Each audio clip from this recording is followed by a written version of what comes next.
வணக்கம். இது அக்ஷரம் அக்ஷயம். இன்றைக்கி நாம் வாணி விகாஸ் 3வது லெவலில் இருக்கக்கூடிய 9வது பாடம் பார்க்க போகிறோம். இதுவும் போன பாடம் மாதிரியே ரஹா ரஹே ரஹி அதை பேஸ் பண்ணி இருக்கக்கூடியது. அதாவது ஐஎன்ஜி ஃபார்ம் கொண்டு அப்படிங்கிற வினை பகுதி. இதில் ரூட் வெர்போட ரஹா ரஹே ரஹிங்கிறது சேரும். இதில் சில புது வாக்கியங்கள் நம்ம பார்க்கலாம். நாச் ரஹி ஆடிக்கொண்டிருக்கிறாள், டான்சிங். சீதா கியா கர் ரஹி ஹை, சீதா என்ன செய்து கொண்டிருக்கிறாள். சீதா நாச் ரஹி ஹை, சீதா ஆடிக்கொண்டிருக்கிறாள். ராம் கஹா ஜா ரஹா ஹை, ராம் எங்கு சென்று கொண்டிருக்கிறான். ராம் மந்திர் ஜா ரஹா ஹை, ராம் கோவிலுக்கு சென்று கொண்டிருக்கிறான். குத்தா கியா கர் ரஹா ஹை, நாய் என்ன செய்து கொண்டிருக்கிறது. குத்தா கர் கி ரக்வாலி கர் ரஹா ஹை, நாய் வீட்டை காத்து கொண்டிருக்கிறது.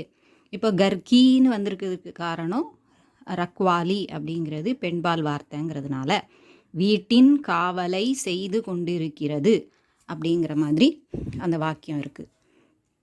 ஹாத்தி கஹா கூம் ரஹா ஹை, யானை எங்கே சுற்றி கொண்டிருக்கிறது, அதாவது ரோமிங்.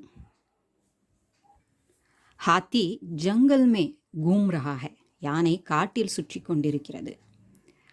கதா கைசே சல் ரஹா ஹை, கழுதை எப்படி சென்று கொண்டிருக்கிறது.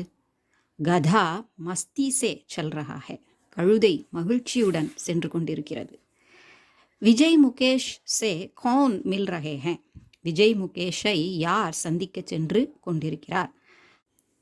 விஜய் முகேஷ் சே ஸ்ரீதர் மில் ரஹே ஹை.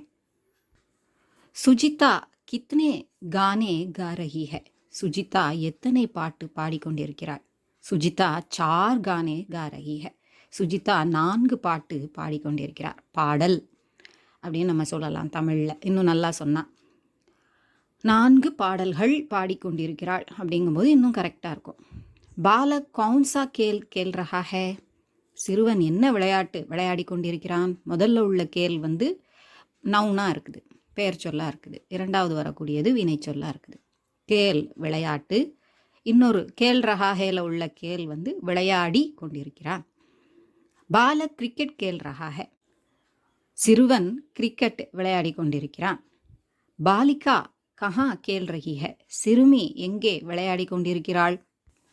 பாலிகா மைதான் மே கேல் ரஹி ஹை, சிறுமி மைதானத்தில் விளையாடி கொண்டிருக்கிறாள். சாந்து கப் நிக்கல் ரஹா ஹை, சந்திரன் எப்போது உதித்து கொண்டிருக்கிறது. சாந்து 6 பஜே நிக்கல் ரஹா ஹை, சந்திரன் 6 மணிக்கு உதித்து கொண்டு இருக்கிறது. 6 பஜே அப்படி சொன்னால் கூட போதும். சஹ அப்படிங்கிறத அப்படி சொன்னால் கூட போதும்.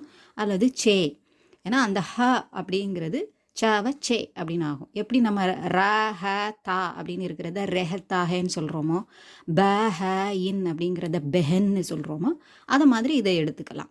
ஸோ 6 பஜே அல்லது சே பஜே அப்படின்னு சொல்லலாம். சந்திரன் 6 மணிக்கு உதித்து கொண்டிருக்கிறது.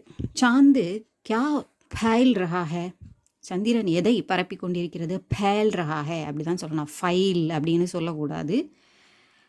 ஹிந்தியில் ஆக்சுவலாக சம்ஸ்கிருதம் மாதிரியே ஃபேங்கிற வார்த்தை ஹிந்தியில் கிடையாது.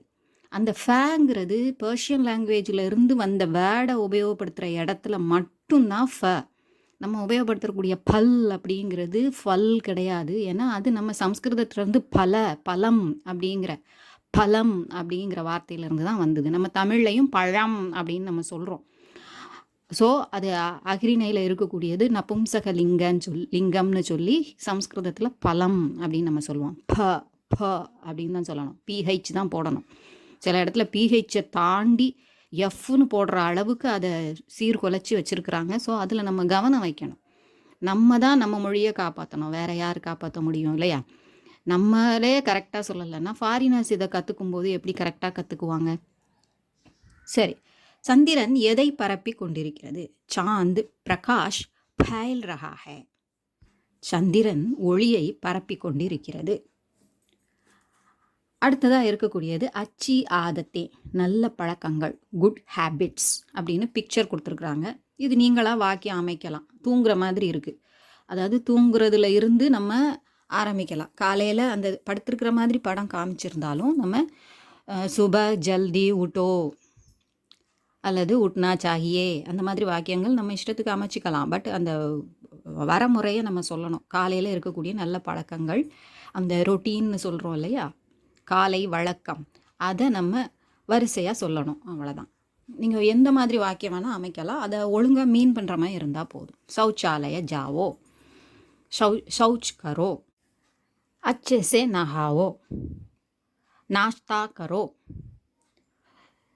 सही समय पर स्कूल जाओ அல்லது ஸ்கூல் ஜாவோ. ஓகே, சிம்பிளாக கூட சொல்லிக்கலாம். என்ன செய்யணும் அப்படிங்கிறத சொல்லிக்கலாம். அப்புறம் மண் லகாக்கர் படோ, ஸ்கூலில் போய் நல்லா மனசு ஈடுபாட்டோட படிக்கணும் அப்படின்னு சொல்கிறாங்க. அதுக்கப்புறம் ஷாம்கோ கேலோன்னா ஆக்சுவலாக இந்த விளையாட்டை விட கிரவுண்டில் போய் விளையாடுறது தான் நல்ல விளையாட்டு இல்லையா? நல்லா குதித்து நல்லா கத்தி சத்தமாக நம்ம அப்படியே எக்ஸாஸ்ட் ஆகி இருக்கிறது தான் நல்ல விளையாட்டு இல்லையா? அப்போ தான் நம்மளுடைய எனர்ஜி நல்லா ஃப்ரெஷ் ஆகும், நம்ம மைண்டு ஃப்ரெஷ் ஆகும், மூளைக்கு நல்ல ரத்த ஓட்டம் கிடைக்கும்.